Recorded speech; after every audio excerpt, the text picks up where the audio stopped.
Let's begin with a prayer. This is actually a prayer from the Book of Common Prayer. In fact, if you go into the section of prayers and thanksgivings, there's literally scores of prayers listed there, but the very first one is entitled "For Joy in God's Creation," and I thought that would be a fitting way for us to open. So let us pray. O gracious God, who has filled the world with beauty, open our eyes to behold your gracious hand in all your works, that rejoicing in your whole creation, we may learn to serve you with gladness for the sake of him through whom all things were made, your Son, Jesus Christ, our Lord. Amen.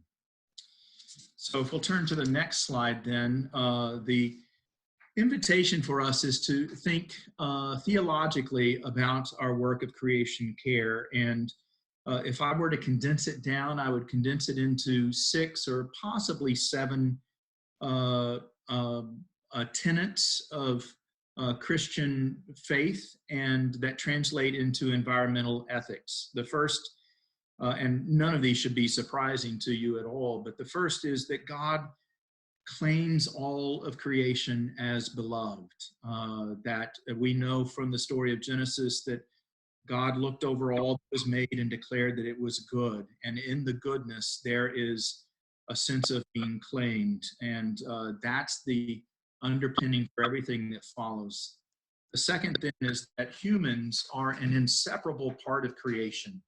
From that very first story and second chapter of Genesis, the people that are created and all who have followed since as humanity are an inseparable part of creation, not separate from it, but part of it. And then third, that creation reveals God's character. And there are any number of scriptural citations that would support this. In fact, as I was pulling this together, I thought, another time, what a great hour for us to look at biblical references for these Christian tenets of creation care. The scriptures, Old and New Testaments, are replete with it, as is our history as well, which I'll talk about in a moment. The fourth is that our scriptures and tradition call us to be stewards of creation, that even as we are part of creation, we are also engaged with a responsibility to care for creation. And the fifth is that we have failed in that regard with destructive consequences. I don't have to preach to the choir here about all the ways that that's manifest. In churchy words, we call that sin, and it can be institutional sin and certainly the sin of the church, but also individually we have that complicity with the destructive consequences. But 6, and importantly, God's plan is one of a trajectory toward restoration and renewal, not of only faithful humans who do a certain thing, but of all of creation. And we can't afford to lose sight of that God is up to something even with us and is calling us into that work. So then on the next slide, let's just own the truth of the matter, which is that our Christian tradition is something of a mixed bag. We've taken the story of Genesis quite literally when in one verse it speaks of humans having dominion over creation. That really is not dominion as power over, but as an invitation to be responsible for and care for as stewards. But what it has translated to is a transactional use and exploitation of creation. The other that developed early on by the second, certainly the 3rd century after Christ, there was a hearty development of a theological thread of spirit and flesh being separate, and that one was fallen and the other was heavenly, and our focus and our energy needed to be on that which was heavenly and otherworldly. Of course, that dualism leads to disastrous consequences when people of faith think that what goes on here doesn't really matter, when of course it really does. At more recently, in the last 150 years, has come with a dispensationalism theology, and more recently with the Left Behind series of books and films that translates that this is just not worth bothering about. And in fact, some even say the faster we can destroy the earth, the more quickly Christ will come again, which is just as perverse as it can be, but it is a part of our Christian tradition. Juxtapose that to some really wonderful elements of our tradition. And I have a quote here from St. Columbanus, who was a Celtic monk from the 4th century, I think. And he said, humans, let's say, to whom little is not enough will not benefit from more. He who tramples upon the world tramples upon himself. There was a clear sense from those earliest days of Celtic Christianity that that we were part of something larger, and that God's Spirit breathed into all of that creation, and we could find the holy and the sacredness in that. And as such, we needed to be very serious about our role as stewards of creation. Then the next slide, if we carry on to our Anglican heritage, that should be our Anglican heritage, not and. We are very clear in our tradition over the last half millennium that science and religion are not at odds with one another, but each can inform us with great wisdom and do not need to be seen as in conflict, and in a way that people of faith need to reject science. And of course, thanks be to God that we can have great conversations as a result of that willingness to hold tensions, even when we don't understand in one realm what the other realm might be speaking of. We know that climate science is sound and worthy of our consideration. It's not my goal tonight to try to rehearse all of that. And again, I'm preaching to the choir here. And clearly that we're not on a sustainable trajectory for our planet Earth. And if we think of the Earth as a global household, or as I think will come out in the sermon this Sunday, an ecosystem in which we are all invited to be a part and to see every other part of the Earth's ecosystem there as well, then we see that the justice issues that are being played out the world over, and especially in developing countries, that those justice issues are tightly connected to eco-justice and to sustainability issues.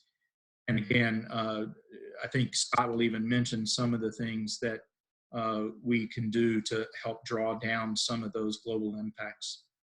And lastly, let me say that pandemic now is showing us a path to new creation in a most remarkable way, that we are seeing a capacity for the Earth's renewal. For Kathy and I were just out on a walk in the last hour again, and we remarked just how it seems like there are many more birds in the city right now than we've ever noticed before. They're certainly more vocal, they're more visible than they have been before. And that's just, let's call it a canary in the coal mine, if you will, an opportunity for us to think about things as we embrace a Christian ethic that demands that we engage this work.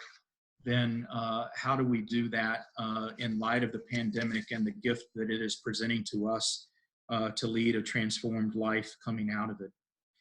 The next slide highlights the invitation that the Episcopal Church and the presiding bishop have offered all of us as Episcopalians to take the Creation Care Pledge. And actually, if you just Google Episcopal Creation Care Pledge, this will come up with an opportunity to sign on to this. I have, others have. But in a nutshell, that we have 3 scopes of work. The first is to be about the work of loving, that we will share our stories of love and concern for the earth and link with others who care about protecting the sacred web of life. I think that's what we're doing tonight, for example. Secondly, that we're about the work of liberating all of creation, that we stand with those most vulnerable to the harmful effects of environmental degradation and climate change: women, children, poor people, communities of color, refugees, migrants. And thirdly, that we are about the work of embracing God's call to be in life-giving relationships that will change our habits and choices in order to live more simply, humbly, and gently on the earth. And then the next slide, I'm proud to say that with the Creation Care Committee or Ministries leadership, the vestry at its March meeting adopted this Creation Care vision. And I'll belabor the point by reading it because I think it's really important. And we are hoping and inviting every individual and every household to make a similar vision in your own right. Our love for God and for the earth requires that we limit our carbon emissions as a church and in our personal lives so that all of God's creation might thrive. As a community and as individuals, we strive to not only reduce our carbon footprint, but also to draw down excess carbon in our atmosphere through a range of positive solutions to create a healthier human society as we cherish God's creation. And here's the kicker. It is our goal for St. Mark's Cathedral and its congregation to have a net zero carbon footprint by the year 2030. And the Creation Care Ministry is engaged in those discussions. The staff are engaged in those discussions. The vestry is as well. And I'd be happy to shed more light on that in the days and weeks and months and years ahead. And then lastly, let me just conclude with an excerpt from the great poem by Hopkins, God's Grandeur, and to say, and though the last lights of the black west went, oh, morning at the brown brink eastward sprints, because the Holy Ghost over the bent world broods with warm breast and with awe bright wings. Which is to say, I think, that we do not have to do this work alone. We are engaged with an advocate, with the Holy Spirit, who is inviting us and inspiring us in this work and is leading us in it as well. So bless all of you who are engaged with this, and I look forward to the conversations that ensue. And let me turn it back to Marjorie Christie or to Scott now. I'm not sure which. I think it's going to Scott now. Thank you, Steve. Thank you. Okay, all right, then I will jump in. That was lovely. So first of all, was everybody able to, I just kind of check in, everybody able to see that okay? The sharing worked all right? Yeah. Okay, before we get started, I am gonna do a couple of Zoom tricks with you guys and then I'll introduce myself, okay? So the first Zoom trick I'm gonna do is, are you guys familiar with chat? Have you used chat before? Is everyone kind of familiar with where that's at? So the first trick I'm gonna do is I'm gonna put a file up here that I pulled together for today. And it's kind of everything that we're gonna go through. It's a PDF file and I'm gonna see if it'll upload. So hopefully that uploads. If it doesn't, don't worry, no big deal. We'll find another way to get it to you. But for those that have your chat window open, you might see a PDF now and see it in there. Is that kind of shown up? And you should be able to double click it or tap it or something like that and download it. Okay, yep. So that's trick number one. And then here's trick number two. I made you guys a web page. So here's your web page. So in the chat window is the web page that's similar. It's a landing page for everything that we're about to do. And then the last trick is we're gonna have some homework for next week. So I'm gonna go ahead and give your homework now. So there's your homework. Of course, all this is up on your webpage too. So, all right, if you didn't get all that, don't worry. We'll send it out in email too. I just wanted to see if you could get familiar with chat. Also kind of let you know, I will present, you know, it'll be kind of one to many and I'll go through the slides and then we'll get to parts where we're gonna break out and you guys are gonna talk. And we'll try to make sure that you kind of know what's going to happen and when. If, as we're going, you have questions, please put them in the chat. And what I'll try to do is when we come back from those breaks, I'll try to address any questions that might come up. It's very difficult, as you might expect, to present and to answer questions as we go. So if there are things that come up, feel free to put them in the chat, and I'll do my best to get to them once we come back. So with that, let me start our presentation, and then I'll check in with you guys and make sure everyone can see it okay. All right, so here in just a second, you should see a slide that says Reversing Global Warming, Introduction to Project Drawdown. All look good to everybody? Okay, all right. So this presentation is tailor-made just for you guys. It is actually born out of some work that I had done with some co-founders of Drawdown Seattle last summer. Andy, who was mentioned, and I have known each other for, well, let's just say a long time, since he was Andy and now he's Andrew. So that was probably 25 years. He and I met early on in my time at Microsoft. And he came to one of our first events and thought that it might be a good fit for the work that you guys are doing. And the more that I've learned, the more I realize it's an absolutely great fit. And so know that this is born out of that work, but hopefully tailored a little bit more towards you guys. It's a little bit shorter than what we would normally do. I've made it probably about 70-ish minutes long. Normally we do it an hour and a half. And the way that these are designed is we do an intro to Drawdown, and we're going to get into what that is in just a second. And then usually there's a lot of really good excitement, and there's so many people here, you'll understand why here pretty soon, because people start generating ideas and feeding off those ideas of all the great things that they want to go do. And that's the magic of these. And so we want to make sure that we give you guys enough time for that. And so if anything out of this, before I get to the intro, there's kind of two things that I hope you get out of this whole thing. One is a very clear sense that we know what to do. I would tell you when most people come into the room, as I've engaged people in Seattle, people feel a lot of overwhelm and they don't know where to start. And we have people that are just starting, and we have people that have been engaged for decades. We're kind of all in the same boat in that regard. And the thing that really helps is when we get together collectively and we start to create collective impact and collective action and really get that energy. So that's the first kind of aha, hey, we know what to do. And I'm going to introduce you to Project Drawdown that outlines that. The second thing that I hope you get out of this is a little bit of an aha about how to think about your, I don't know, I call it a portfolio of action. Like, where am I going to put my energy to help? There's things I can do individually. There's things I can do as an engaged citizen for the systems and structure that govern society. Is there stuff I could do in between? Today, what I want you guys to think about is what can I do in between? And I'm going to give you a little bit of, I'll call it a framework to think about in that regard. So hopefully a little hope, and hopefully a little bit about how to create your own action plan and add some tools in your tool belt for action. So. With that, let me do a little bit about me, and I'll do this from a couple of different dimensions.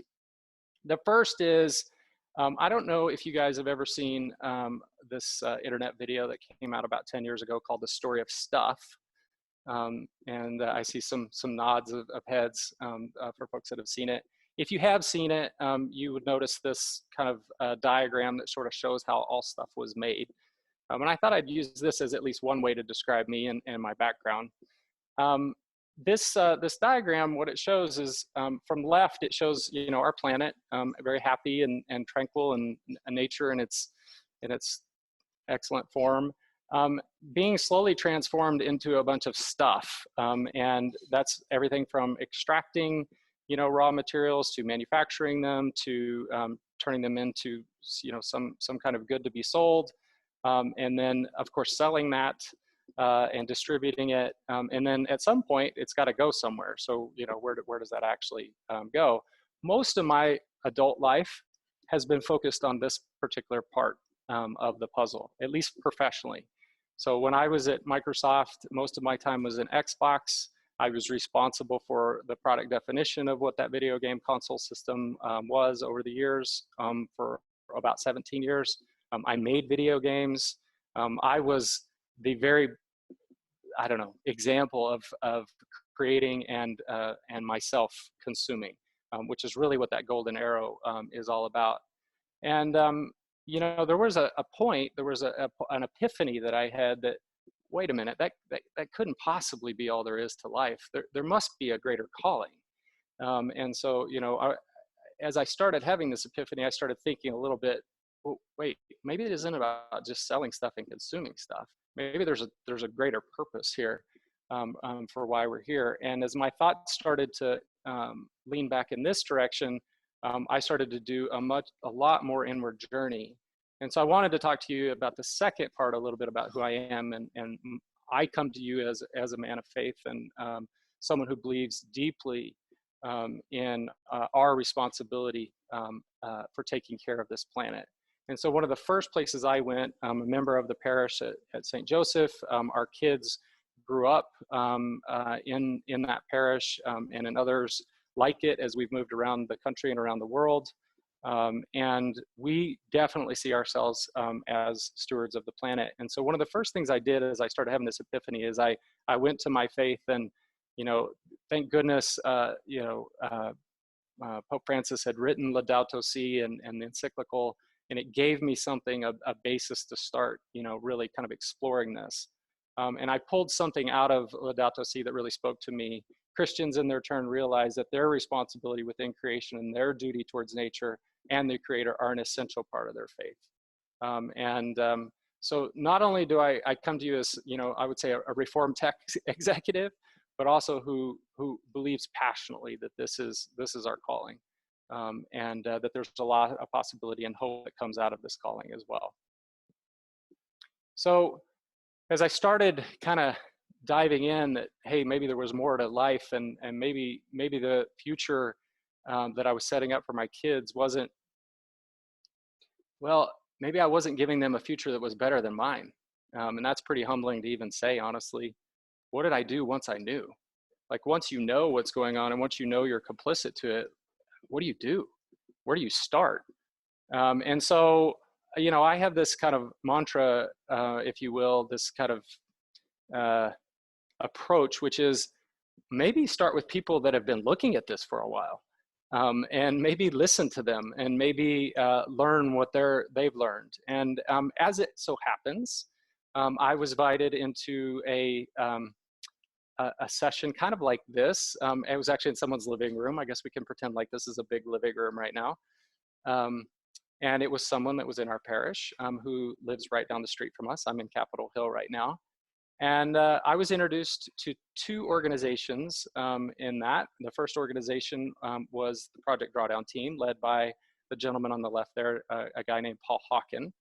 And then there was a book, and this book was published in 2017, and it had this big, huge, bold statement on the book that said, reversing global warming. Like, it had the audacity to say we could actually reverse this problem, which I thought was intriguing.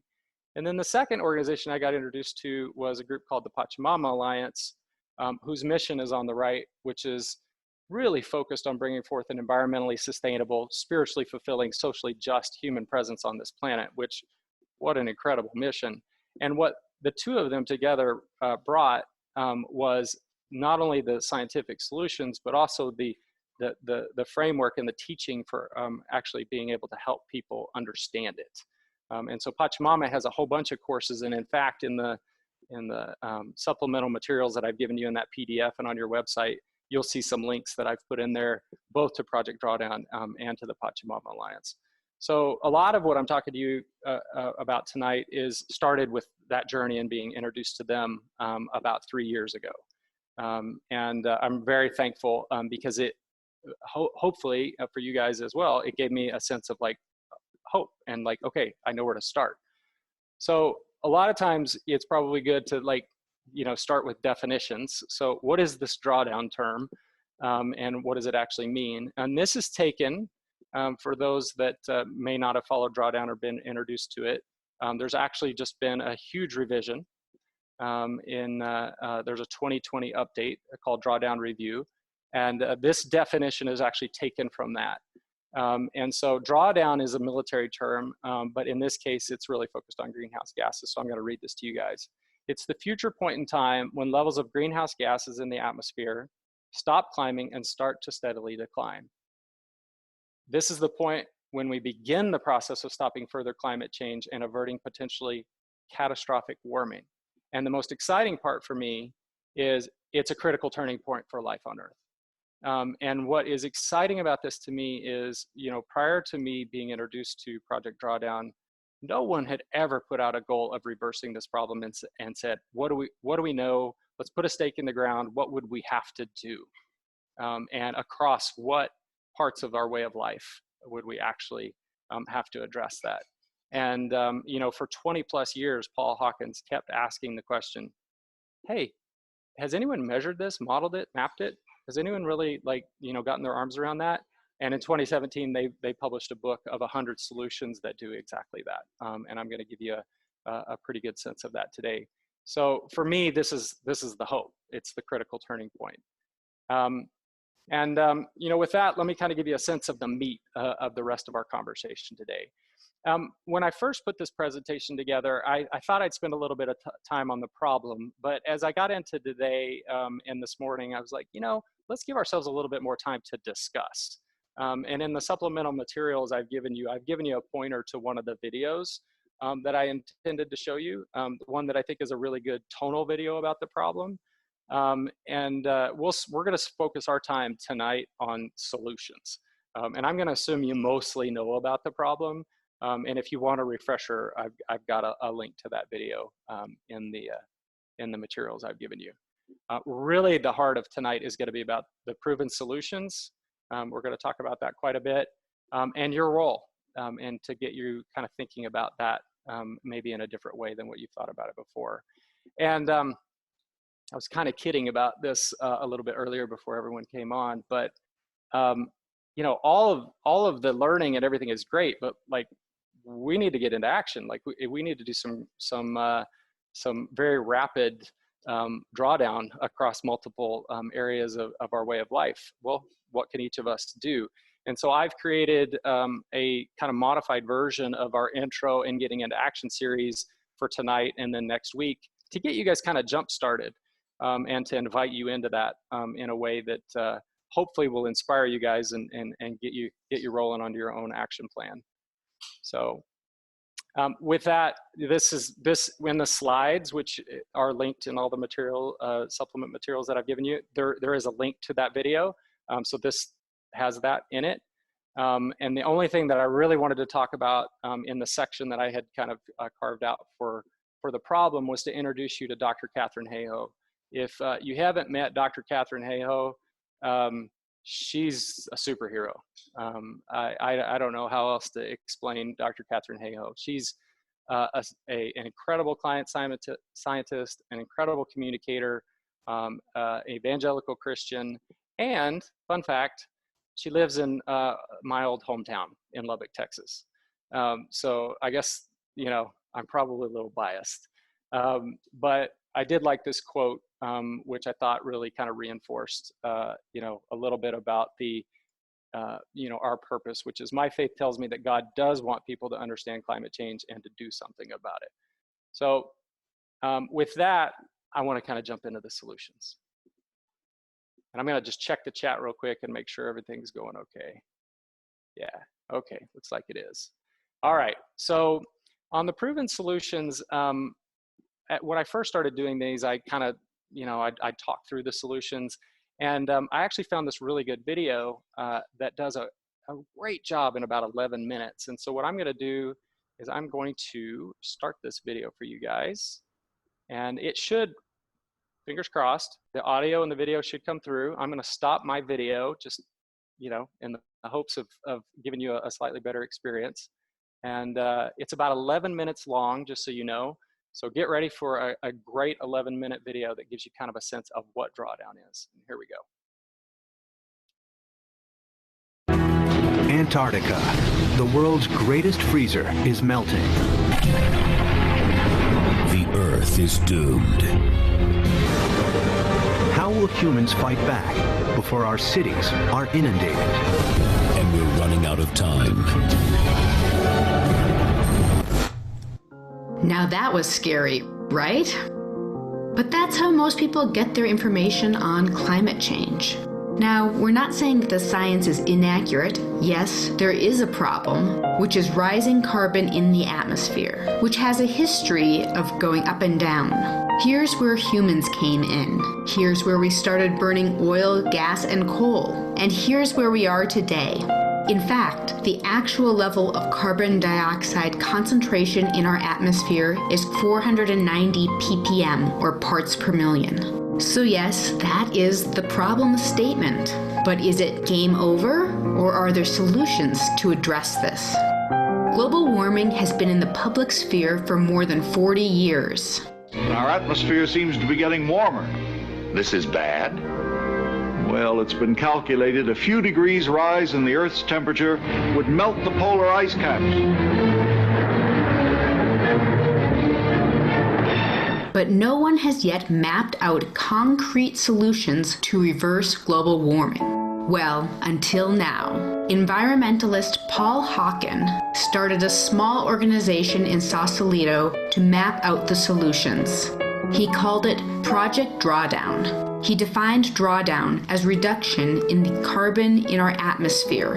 Also, the term drawdown establishes a goal that was basically missing from climate change discussions. The Project Drawdown team sent out a call to universities, and post-grad students with advanced degrees from 22 countries and 6 continents showed up as Drawdown research fellows, and with the help of 120 advisors, they came up with 100 solutions that are in hand and practical to reverse global warming. What did they do? They did the math. They ranked all these solutions based on overall carbon dioxide avoided or sequestered in gigatons until 2050 in a conservative scenario. They figured out the potential cost for the next 30 years and the net savings. And all this data is based on peer-reviewed research. These are the cliché images we see when someone talks about climate change, but it's much more than that. Let's see some of the drawdown solutions and try to break these clichés. Afforestation. Creating new forests where there were none before is the aim of afforestation. It is ranked number 15 out of 100 with potential savings of $392 billion. High-speed rail. It is powered almost exclusively by electricity, not diesel. Compared to driving, flying, or riding conventional rail, it is the fastest way to travel between 2 points that are a few hundred miles apart and reduces carbon emissions up to 90%. High-speed rail is expensive and requires high ridership to break even, but it can be an important component of a sustainable transportation system and bring vitality to city centers. Nobody in the world knows land management better than indigenous communities. They have long been the front line of resistance against deforestation, mineral oil and gas extraction, and the expansion of monocrop plantations. Their resistance prevents land-based carbon emissions and maintains or increases carbon sequestration. Rice is the staple food of 3 billion people, providing 1/5 of calories consumed worldwide. Its cultivation is responsible for at least 10% of agricultural greenhouse gas emissions and 9 to 19% of global methane emissions. New techniques can make rice production efficient, dependable, and sustainable, helping to meet growing demand for the staple food without causing global warming. Clean cook stoves is 21 on the list. Around the world, 3 billion people cook over open fires or on rudimentary stoves. The cooking fuels used by 40% of humanity are wood, charcoal, animal dung, crop residue, and coal, which releases plumes of smoke and soot. Affordable, effective, and durable clean cooking technologies can cut emissions by an incredible 95%.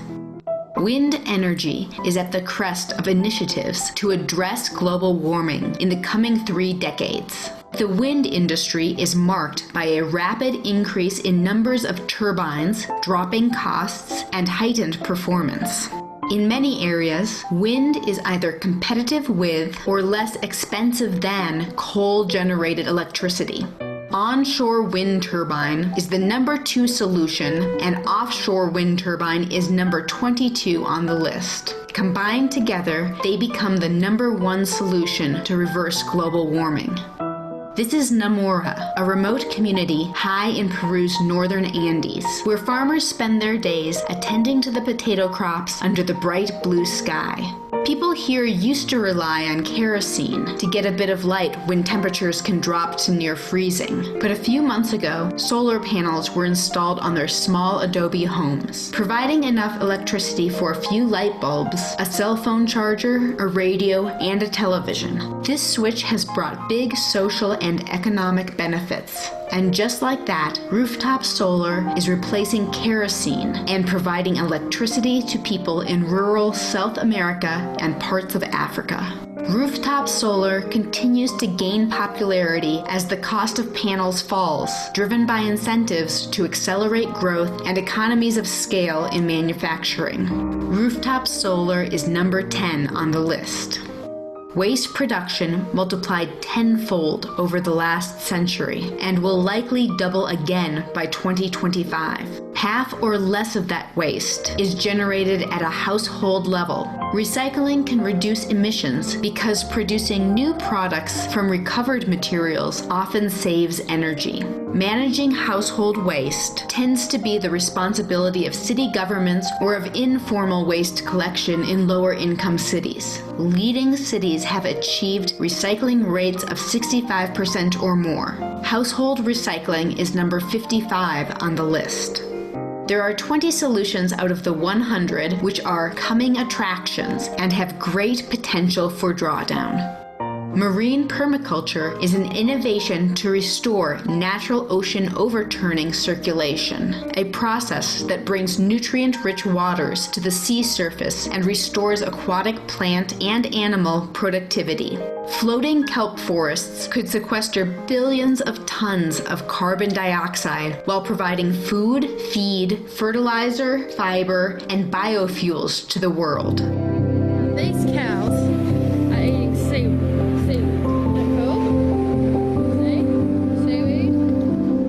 A team of scientists in Australia have tested a wide range of seaweeds mixed with feeds in artificial cow stomachs and have found out that a species of red algae reduced methane production from livestock by 99%. This would reduce the amount of soy, corn, and grass required as feed to the cows. Project Drawdown also found some very surprising solutions based on their overall ranking, like reduced food waste, which is number 3 on the list.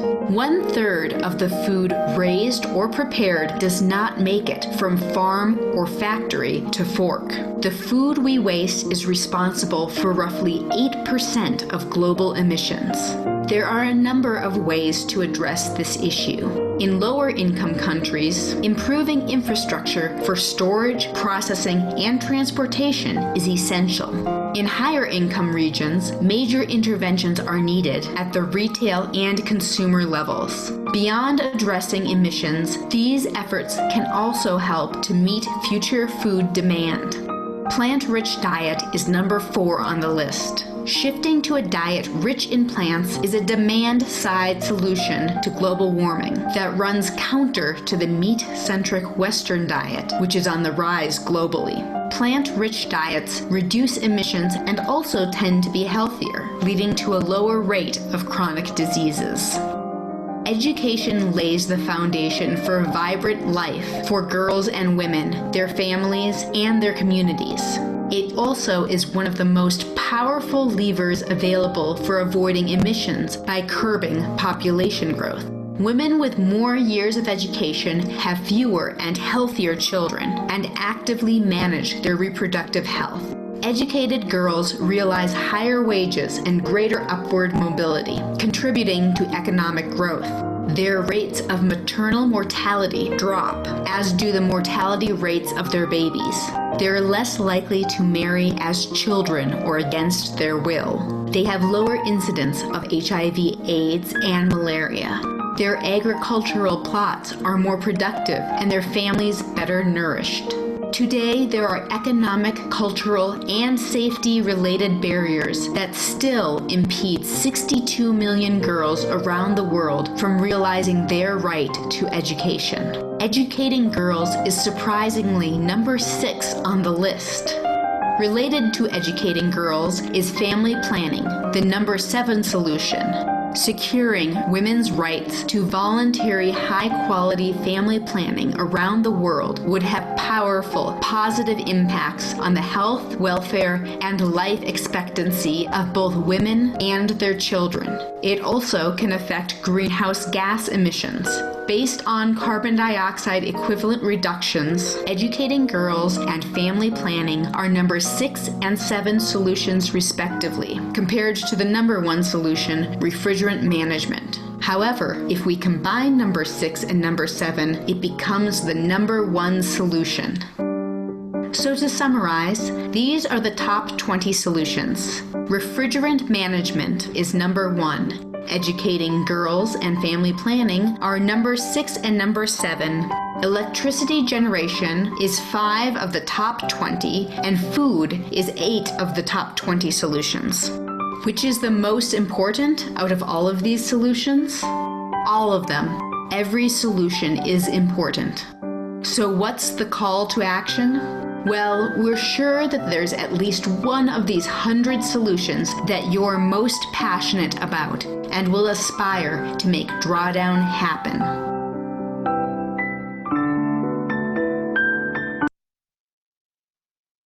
Phew. That's a lot to take in, isn't it, in 11 minutes? Yeah, I always debate whether, you know, that's the right approach, a little bit of, I don't know, shock and awe, and just going through 20, or, you know, maybe just go through 2 or 3. Really, hopefully what you guys got out of that is just the sense of the scope and the approach. That's really what I hope you get out of it. I certainly wouldn't hope that you got every nuance and every detail of each of those 20 solutions, but just to kind of give you a sense of the various areas that Drawdown's looking. You know, most of the conversations that I had been exposed to prior to Drawdown were really about, you know, getting off fossil fuel and turning to renewable energy, and that was kind of the extent of the conversation. Drawdown looks at that, of course, but also casts a net across a broader parts of society, which is why I'm so excited about it. So that's kind of just the intro. How was that? Like, did everyone hear that okay? Could everyone see that okay? Was it okay? Yeah. Okay. All right, good. Thank you for giving me thumbs up. It's hard, you know, Zoom is Zoom is a little hard to kind of know if everyone's having an okay experience. I'm going to keep going because I want to get to the part where you guys get to interact, because that's, like I said, that's where the magic comes. Kind of setting that up, I'm going to, just forgive me for a second, I'm going to nerd out with you for a second. So this is, for those Excel people out there, this is a pivot chart. And basically what it does is it takes all the solutions in Drawdown as they were originally articulated, the 100 solutions. Really, it's the 80 that were in hand originally, and it says, okay, hey, if we kind of group these things together and we got kind of a sense of how much good could they do, what would that look like? And this is kind of what it would look like, and I'll kind of walk you through this. So each of these is the sectors. So this is the food sector, the energy sector, women and girls, which you heard about in the video, land use, materials, building and cities, and then each of the solutions underneath. So like if we reduce food waste, how much gigaton sequestered equivalent would it be either avoided or actually sequestered welcome back home to Earth, right? So we're either not putting greenhouse gases into the atmosphere, or we're welcoming them back home through what are called sinks. And so the reason I wanted to put this chart up wasn't for you to really nerd out on the numbers, but hopefully there's some big takeaways here. And I had a few surprises the first time I went through this. The first surprise was the whole conversation about women and girls. Like, boom. And I'm a father of 2 beautiful young ladies, 16-year-old, 19-year-old, soon to be 20. And so I was really excited to see this. And it just like, it made my heart sink because it just rooted me in a new focus area that I know, lifting up and empowering women and giving them a stronger voice no matter where we are in society. Like that just, I know that's right, but to have it actually measured, modeled, and mapped scientifically, like that is awesome. So that was a big takeaway for me. And the second big takeaway for me was food. And I'll be a little vulnerable with you guys for just a second. I kind of have gone on my own food journey. You're seeing a version of me that is about 100 pounds lighter than another version of me. As it turns out, the food that's good for you is also good for the planet. And so I had discovered on my own, independent of this, before I had gotten introduced to Drawdown, that, hey, whole foods are a good thing. Plants are a really good thing. And the more of those things that you can eat, it's probably going to be good for you. And again, not only good for me, a co-benefit, if you will, as Drawdown likes to call them, but also good for the planet. So it was really interesting to see the plant-rich diet. What was humbling was to see how much waste there is in the food system, and that a third of the food that we produce does not actually make it from the farm onto our forks. So there's a lot of work to do there as well. So not just thinking about our diets and what the mix of that looks like, but also reducing the waste. And again, co-benefits of those things are healthier, happier, well-fed people. And then the last thing I want to say was, typically when I talk to folks about this, they kind of expect the transportation sector or the energy sector to just be, just overwhelm everything else. And so it's just kind of interesting to just get a different kind of view on that. And that's why I typically show this slide. Last thing I'll say is everyone's blown away by refrigerant management being number one. And two quick things on that. One is we fixed the refrigeration problem for the ozone hole. And then we introduced a whole new set of problems because we haven't figured out how to responsibly dispose of refrigerants. But that's okay, we're making good progress there too. So that was a big surprise, I think, for a lot of folks, because again, I don't think most people, when they first get introduced to Drawdown, were aware how big of an issue that is. One of the things that you'll notice in the update to the Drawdown solutions when you go dive into the 2020 iteration update is they're trying to get away from the number rankings, because people are kind of latching on to them too much. And so my encouragement for you as you kind of go in the journey and looking at these solutions is, don't worry about that. Because as the video said, like, they're all going to be necessary, and we're all going to have to find our role at various levels of action to participate. And so, there's going to be solutions that speak to you in the same, emphatic way that I'm talking about my girls and talking about my diet. You guys will absolutely find similar things on your journey too. So speaking of which, what in the world can I do? Like, where do I go from here? So one of the things that I got introduced on the journey was just a way to kind of break down the problem. And so I'm going to introduce this to you briefly. And this is called the 4 levels of action. And there's a great video on this that's going to do a much better job. So I'm going to do this very briefly. So most people, when they come in, they're thinking, okay, what can I do? What's the individual action? Can I recycle? Can I, I walk to work, whatever it is, right? I get rid of, plastic in my life, etc. But they kind of know, and we all know, like, that's wholly insufficient for me to just do an individual action. And I don't want to turn this into a big debate about individual action versus collective action, because they are really one and the same. But I would just tell you, like, after lots and lots of conversations, people kind of feel like, oh my gosh, what should I do? What can I do? But they're not thinking, how could I engage my friends and family, and how could I have a good conversation with them, and how can we do something together, maybe a project that I can see beginning, middle, and end. And they're certainly not thinking about what is really the design point, if you will, of this conversation, which is, what can I do in my communities and local institutions? And just a quick fun fact about that picture. I worked at Amazon for a couple of years, and that picture is actually from the first organized strike that I ever attended, from the invitation of an 11-year-old who came to one of these Intro to Drawdown events and invited all of us to come participate with the youth in the climate strikes. And I took a picture of all my fellow Amazonians who were there to basically lift their voices up and say, hey, collectively, we at Amazon, we need to do something about this. And what a great example of, communities and institutions.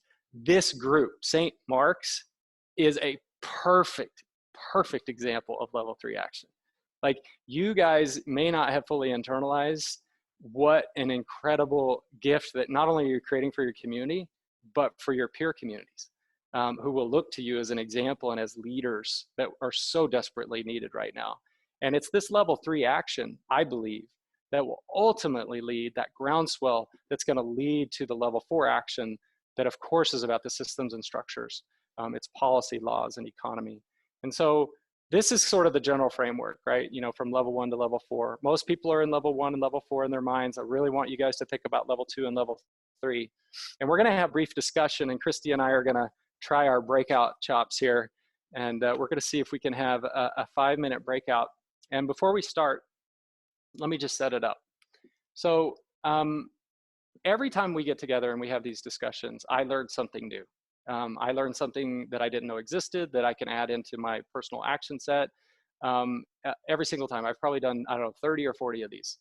And it's incredible. I'm always inspired and always like have something new. And so I put a few of the things up here that I thought, like, hey, let's just kind of put these out here that I've learned about. So these are things that I'm Scott Henson, I'm doing individually, and then I created this slide.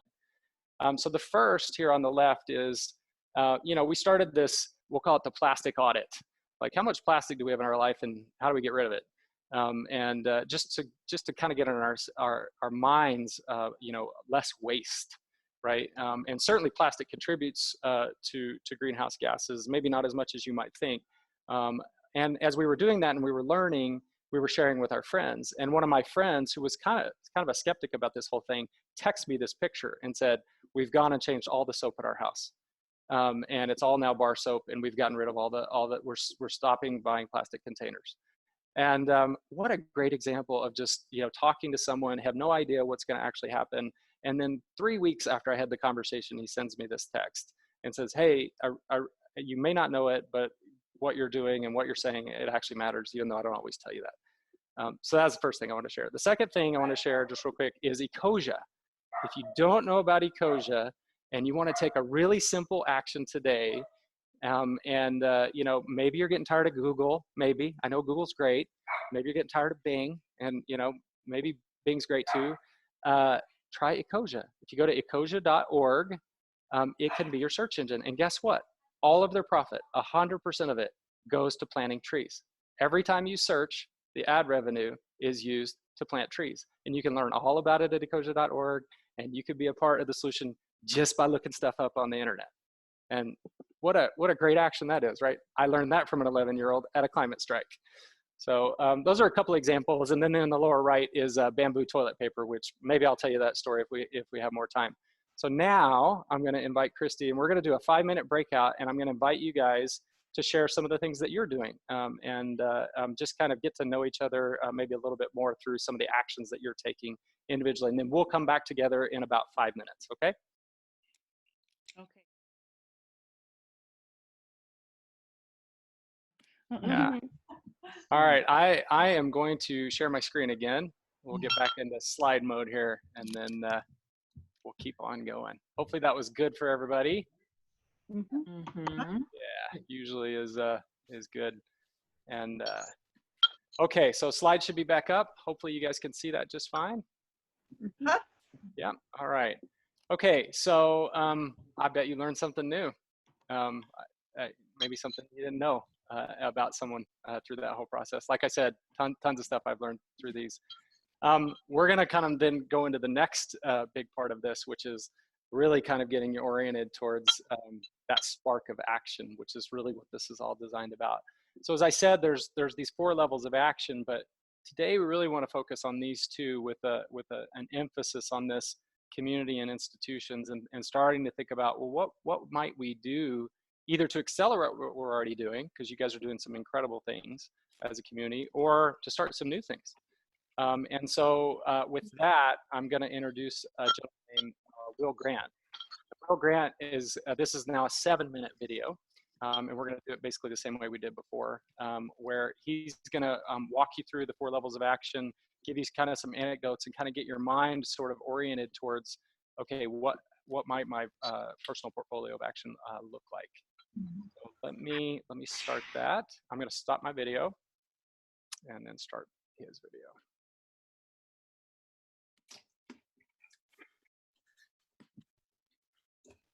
in terms of a lot of social change, and especially in relationship to the environment, I think of what I call the 4 levels of action. The first is individual action. The second is action with my friends and family, the folks I'm directly connected to. The third is community and local institutions. And the fourth is the economy and policy change and changing laws. And so, in the environment, level 1 is, I recycle, I use less, I drive less. Level 2 is I get me and my family to do that. And maybe I put solar panels on my roof, and maybe I join a community-supported agriculture, a CSA. Level 3 is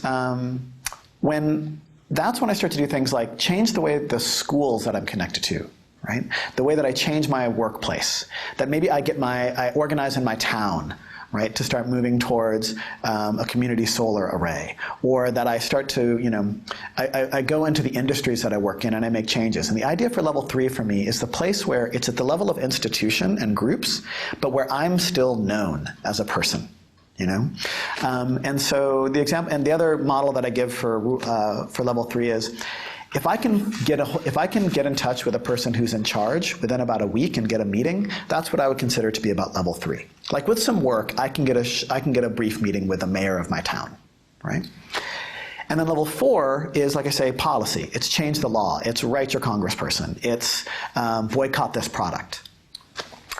And the environmental movement, I think, in a lot of ways has given the message that's been at level 1 and level 4, right? Change individual actions, or sign this petition, lobby this person, right? And the thing is, I think our greatest impact is actually at level 2 and level 3, and especially level 3. And the reason that I say that is, if I change a local institution or something that I'm involved in, I'm not just impacting my life, I'm impacting the lives of hundreds or maybe thousands of people. I'm also changing an institution, and then other institutions can take a look at that and take the model for that change. So an example is, like, say I get the local school to put solar panels on their roofs. I can actually get that done. That's a project that I can see through beginning to end in a year or two. And I can talk to all the people who are involved in it, and I can figure out the economics of that, like how much would it save and how much would it work and what would the cost be. I can organize and create a coalition to get it done, and I can do this part-time. I don't have to do this full-time. But the conversation that I get to generate at the school is a big piece of the change. Right? That the conversation with the principals and with the students and with the PTA is as useful as the change itself. And we're getting into this idea of, we could do something about this. And then when the solar panels go up, then that means all of the other schools in the neighborhood or in my city have to go, why don't we have solar panels? I mean, this school did it. And so that's a level of a change that I think that we ought to be focusing on. And I think specifically with Drawdown, like there's these 100 solutions that are named in Drawdown. And the question is, how are they going to be implemented? But one of the things that the project did is that they looked at projects that were happening at what I've heard Paul Hawkins call from the middle out.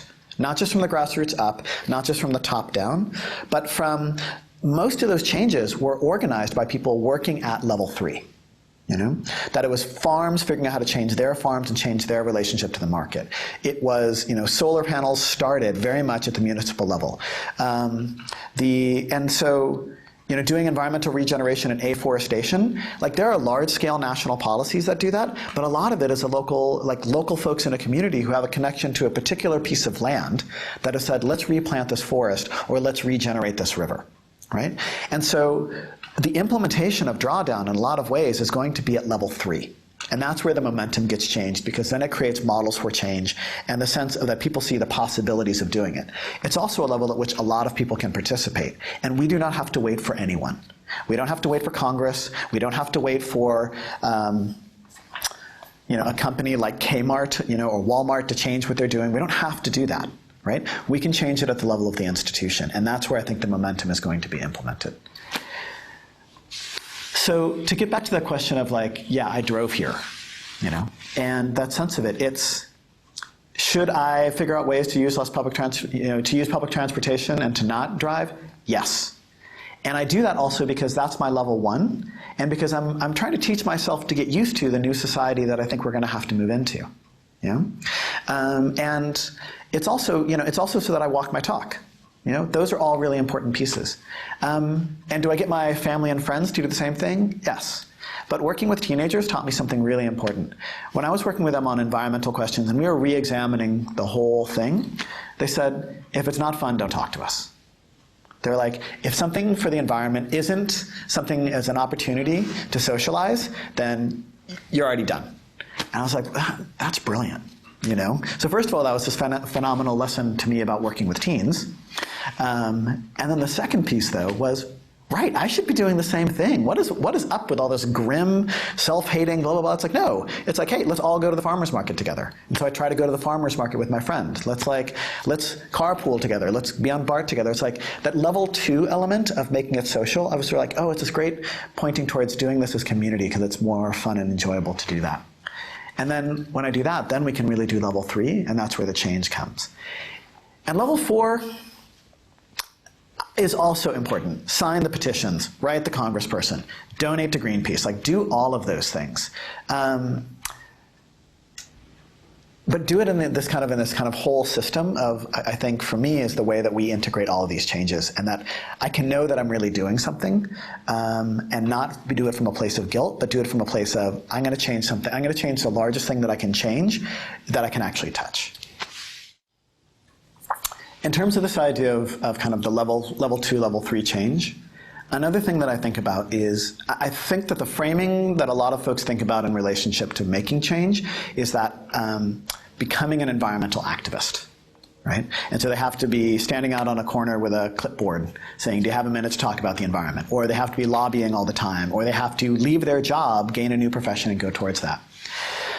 But I think it's actually in the opposite direction. I think people can and should and need to stay in exactly the realms where they are. Because the truth is, we're gonna have to change everything.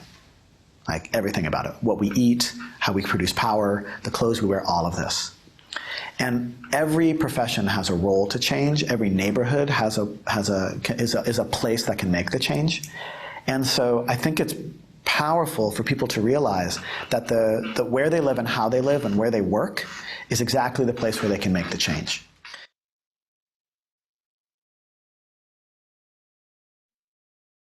Okay.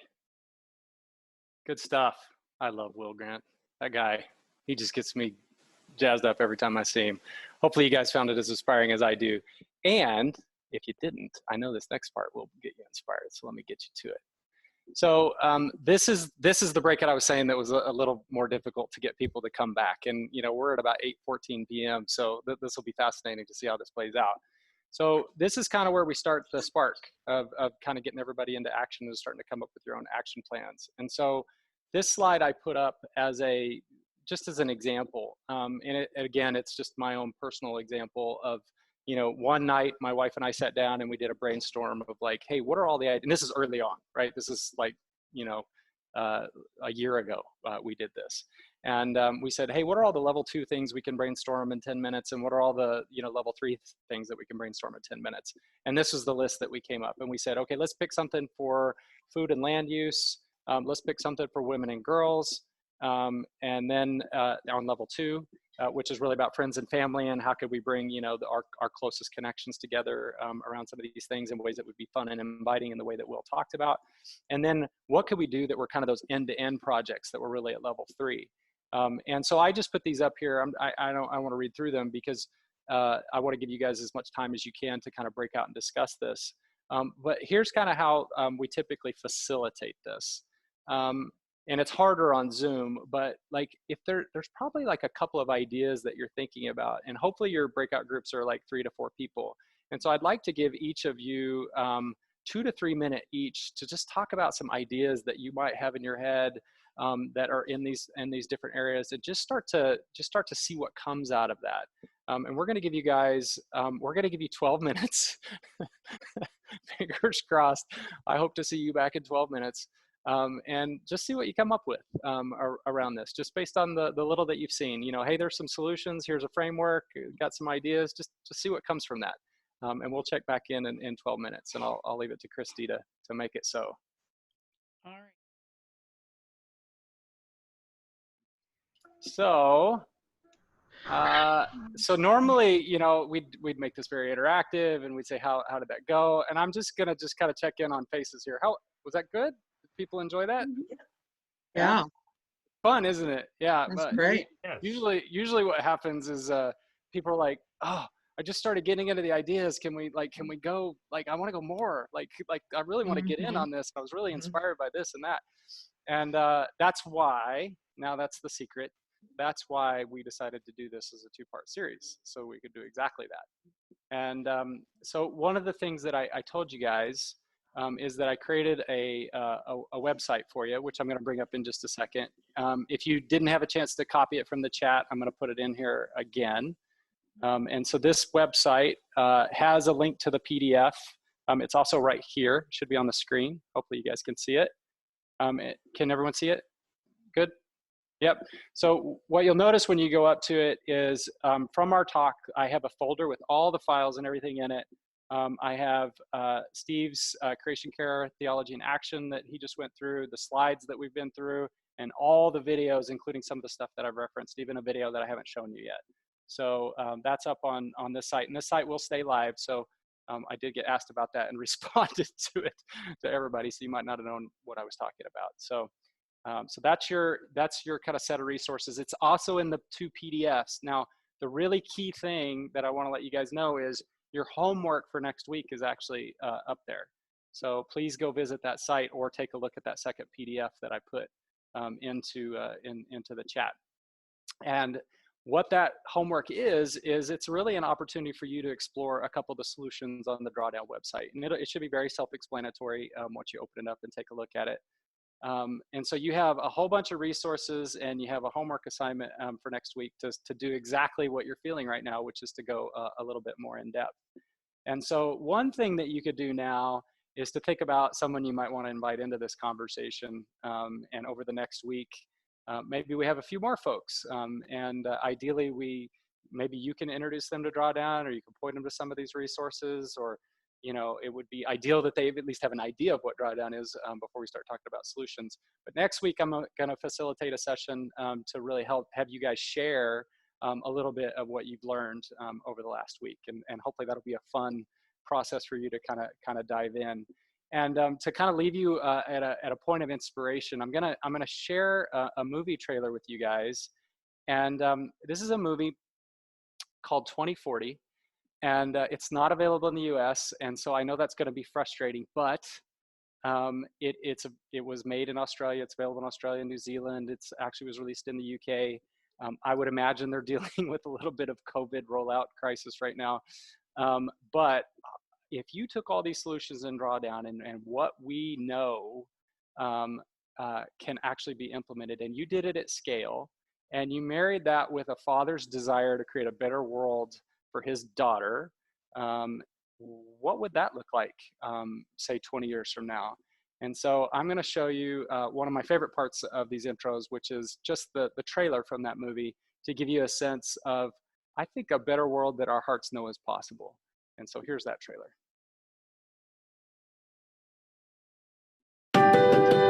My name is Damon, and this is my daughter Velvet. Her major concern right now is the elusive art of... My name is Damon, and this is my daughter Velvet. Her major concern right now is the elusive art of sleep direction. But soon, she'll have to face a rapidly deteriorating environment. The ice sheet is now melting faster than the scientists predicted. I think there's room for a different story, a story that focuses on the solutions to some of these problems. So in 2040, what will the world look like for our daughter if we just embrace the best that already exists? Instead of having governments that are reacting to disaster, we need governments and businesses that actually take us off in a different direction. Maybe it's farming, or it can be energy, it can be housing, or empowering girls. I'd like to see deforestation being stopped. Oh, that would be so cool. That'd be awesome. Just be respectful to Earth. Imagine Velvet. We adopted regenerative practices like phrases, pulling the carbon into the soil and making it healthier. That's right, yeah. And we embrace efficient local energy. Bangladesh has 5 million solar home systems. They have that power in their own hands. This is bringing people together. But here I am sitting on an aeroplane that is spewing out carbon. you can't help but be a hypocrite because our entire system is built on fossil fuels. What were you guys thinking? Well, sometimes we weren't.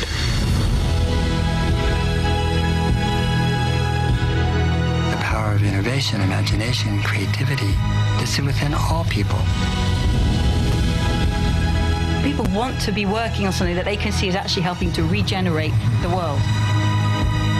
Everywhere you look, you will see incredible reasons for hope. You could feed 10 billion people with the protein from marine permaculture alone. Wow. Not only are there so many people who want to take part in telling a new story, we have everything we need right now to make it happen. What's your 2040? I just want the future to be good.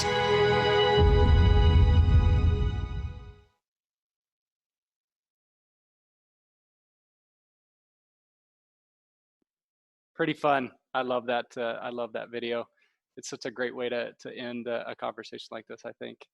So hopefully you guys got what I promised up front, which was a little bit of sense of possibility with some solutions we know can work, and hopefully a little bit of a spark around your own action plan, and how you might start that journey, or continue it and accelerate it and invite others into it. And that's our intro. That's what I had for you guys tonight. Hopefully that was fun for you guys.